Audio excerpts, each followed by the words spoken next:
Hello good morning guys. I hope आप सब बहुत अच्छे होंगे। Let's begin with our motivational quote. I count him braver who overcomes his desires that him who conquer his enemy for the hardest victory it's over self. तो quote इतनी सी बात कहना चाहता है कि जो हार्डेस्ट विक्ट्री होती है वो हमारे सेल्फ के ऊपर होती है। ठीक है, अपने आप पे जो विक्ट्री पाता है वो ज़्यादा ब्रेव है रादर देन जो एनिमीज़ के ऊपर विक्ट्री पाता है। ठीक है, चलिए बढ़ते हैं आगे।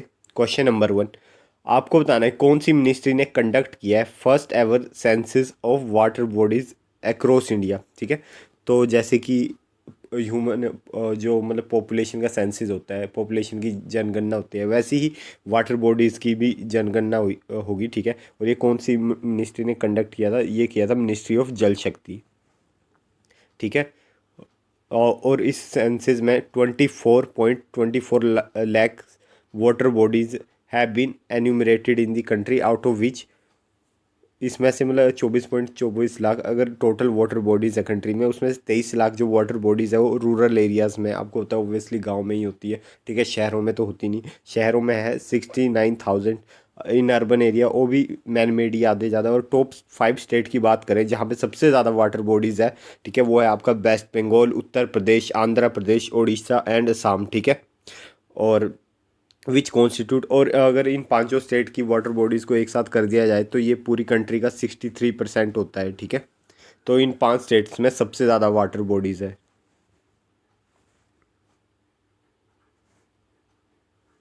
Next question, railway will launch दी पूरी गंगा सागर दिव्य काशी यात्रा by Bharat Gaurav tourist train from which city. तो ये रेलवे लॉन्च करने वाला है पुणे से। ठीक है, रेलवे विल लॉन्च पूरी गंगा सागर दिव्य काशी यात्रा by Bharat Gaurav tourist train from Pune under देखो अपना देश एंड एक भारत श्रेष्ठ भारत स्कीम। आपको पता है इसके अंडर काफ़ी सारी ट्रेन चलाई गई है। अभी डॉक्टर B.R. अम्बेडकर के बर्थडे पे भी एक पर्टिकुलर ट्रेन लॉन्च करी गई थी। ठीक है, तो वैसे ये 10 डेज का टूर होगा। ठीक है, जो इम्पोर्टेंट रिलीजियस डेस्टिनेशन कवर करेगा, जैसे कि पुरी हो गया, कोलकाता हो गया, गया, वाराणसी, प्रयागराज। ठीक है,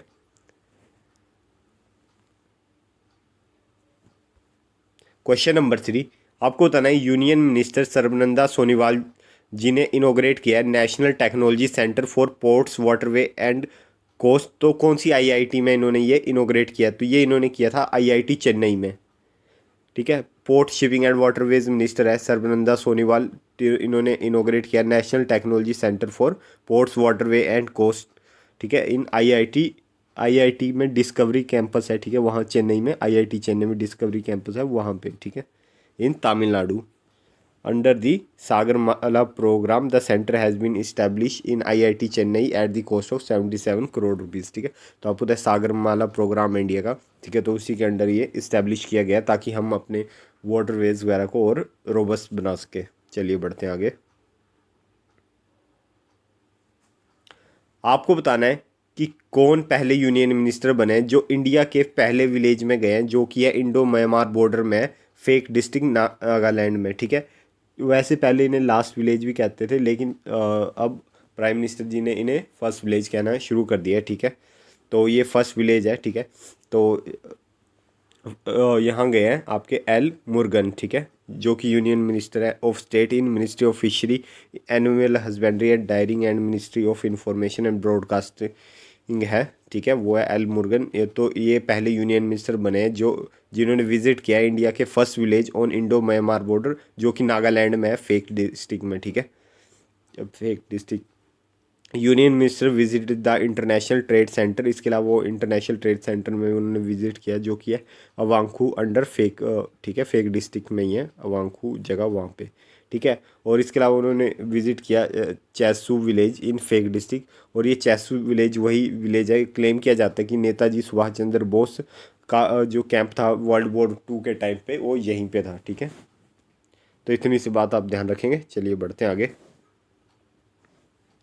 आपको बताना है कि किसने ऑर्गेनाइज कराया था Asia Pacific leaders conclave on malaria elimination. तो मलेरिया को हटाने के लिए एशिया पैसिफिक लीडरशिप कॉन्क्लेव किसने कराया था? इंडिया ने कराया था, और इंडिया में भी particular health and family welfare minister ने करवाया था। ठीक है, the health and family welfare ministry organise the Asia Pacific leader conclave on malaria elimination in कहाँ पे, न्यू दिल्ली में। और इस कॉन्क्लेव ने प्लेटफॉर्म दिया लीडर्स को फ्रॉम जितने भी एशिया पैसिफिक रीजन के, ठीक है, हमारे एशियन कंट्री के जो भी रीजन है ताकि वो डिस्कस कर सकें और उनके एफर्ट्स क्या हैं, ठीक है, टुवर्ड मलेरिया एलिमिनेशन, मलेरिया को हटाने के लिए, ठीक है। और इस कॉन्क्लेव का एम था कि जो पॉलिटिकल कमिटमेंट की जाए ताकि हम मलेरिया को 2030 तक हटा सकें। Among the 11 countries that are the part of WHO high burden to high impact initiative, only India has reported decline in malaria cases। तो जो पर्टिकुलर 11 कंट्रीज़ है, ठीक है, जो मलेरिया से मतलब जहाँ पे सबसे ज़्यादा हाई बर्डन है, ठीक है, तो वहाँ पे इंडिया ही है अकेला कंट्री जो जहाँ पे डिक्लाइन दिखा है मलेरिया के केसेस में, बाकी जगह कोई इंप्रूवमेंट नहीं है, ठीक है। तो इंडिया इंप्रूव कर रहा है, ठीक है, तभी इंडिया ने कॉन्क्लेव भी करी ताकि और कंट्रीज़ भी कंट्रीब्यूट करें, ठीक है, कमिटमेंट दे, ठीक है, during the height of covid pandemic के टाइम की बात है ये, ठीक है। और मलेरिया केसेस इंडिया में ड्रॉप हो चुके हैं 85% and death also drop over 83%। 2015 से 22 के बीच में 85% का ड्रॉप दिखा इंडिया में, जो कि बहुत अच्छी बात है, ठीक है। चलिए बढ़ते हैं आगे।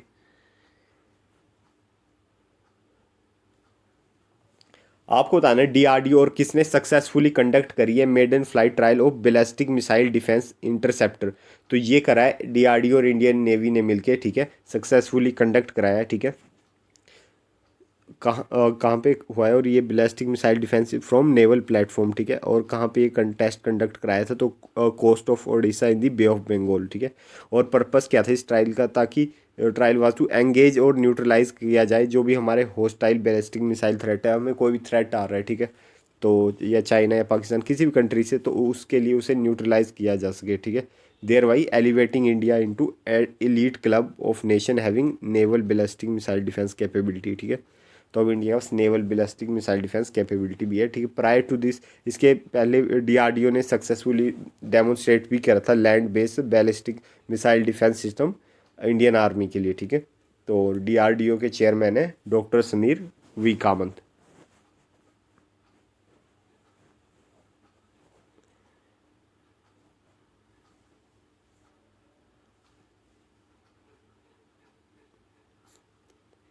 Indian clinches 2 gold medal in which event at archery world cup Turkey, ठीक है।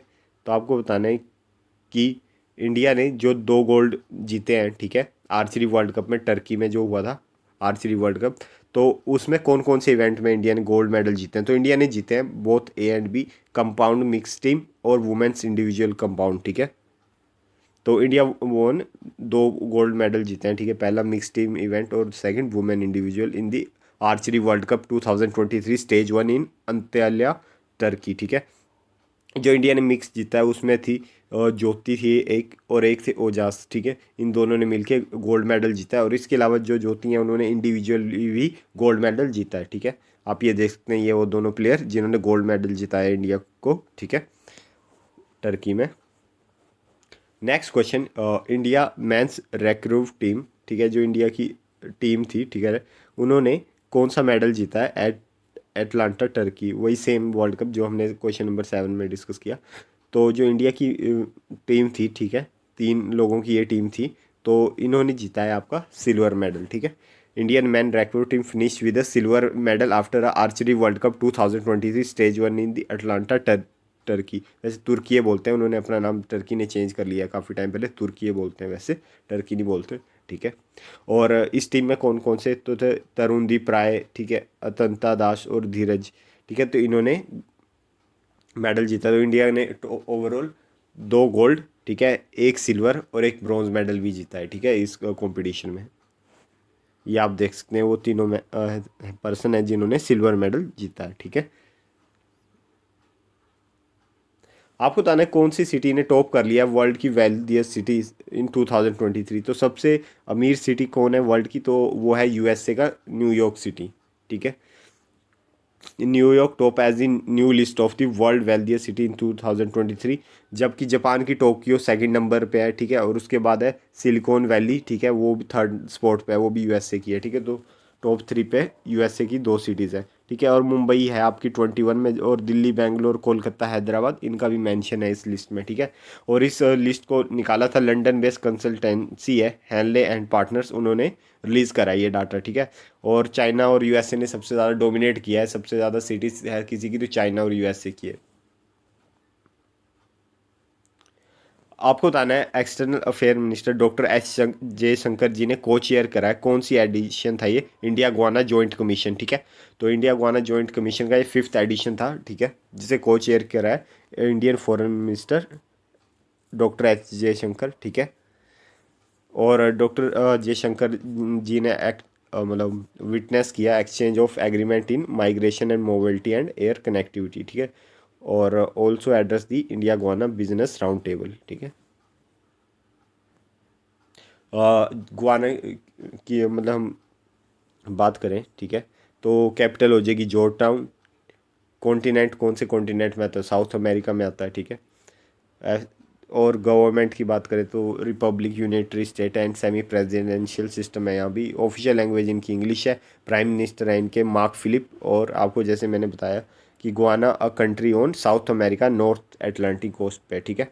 चलिए मैप भी देख लेते हैं एक बार। तो ये रही आपकी गुआना, ठीक है, साउथ अमेरिकन कंट्री है और नॉर्थ एटलांटिक ओशियन के साथ अपनी बाउंड्री शेयर करता है, ठीक है।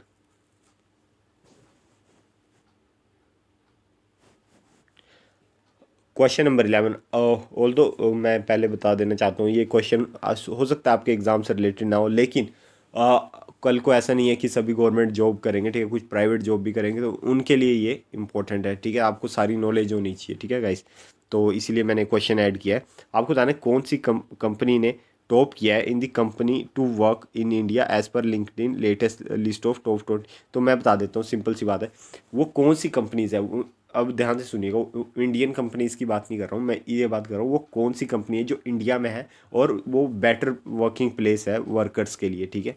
जो भी वहाँ पे काम करना चाहते हैं वो उनके लिए बेटर प्लेस है। तो यहाँ ये बात नहीं हो रही कि इंडियन कौन सी कंपनीज है, यहाँ बात हो रही है इंडिया में कौन सी कंपनीज है, चाहे वो फॉरेन कंपनीज ही क्यों ना हो, लेकिन वो कौन सी बेस्ट कंपनीज है, ठीक है।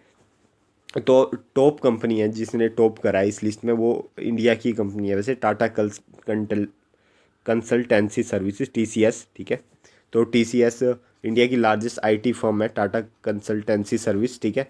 उन्होंने टॉप करा है इसमें to work for in India as पर LinkedIn latest list of top 25 company, ठीक है। तो लास्ट ईयर भी टीसीएस ने टॉप करा था इंडिया टॉप वुमेन एम्प्लॉयर्स में, ठीक है। तो इस बार भी टीसीएस टॉप पे है। टीसीएस के बाद अमेजोन है और फिर मॉर्गन स्टैनली है, ठीक है। तो ये गाइस ये पूरी लिस्ट है, जैसे देख सकते हैं टीसीएस, अमेजोन, मॉर्गन स्टैनली, फिर रिलायंस है ना। और भी इसमें बहुत सारी मतलब है, जैसे आईसीआई, एचडीएफसी, मतलब बेस्ट कंपनीज है अगर आप यहाँ पे काम करना चाहते हैं, ठीक है। ग्रोथ के पर्सपेक्टिव से, एनवायरनमेंट, तो हो सकता है कि ज़रूरी नहीं है कि सारी पर्सन गवर्नमेंट जॉब की प्रिपरेशन कर रहे हो, ठीक है। कुछ प्राइवेट सेक्टर में भी जाना चाहते हैं तो आप देख सकते हैं कि ये टॉप बेस्ट कंपनीज है इंडिया की काम करने के लिए। तो आप देख सकते हैं और इनमें अप्लाई कर सकते हैं अगर कोई जाना चाहे, इंटरेस्टेड हो, ठीक है। नेक्स्ट क्वेश्चन, नेशनल पंचायती राज डे कब सेलिब्रेट किया जाता है। तो नेशनल पंचायती राज डे, ठीक है, मनाया जाता है हर साल 24 अप्रैल को, ठीक है।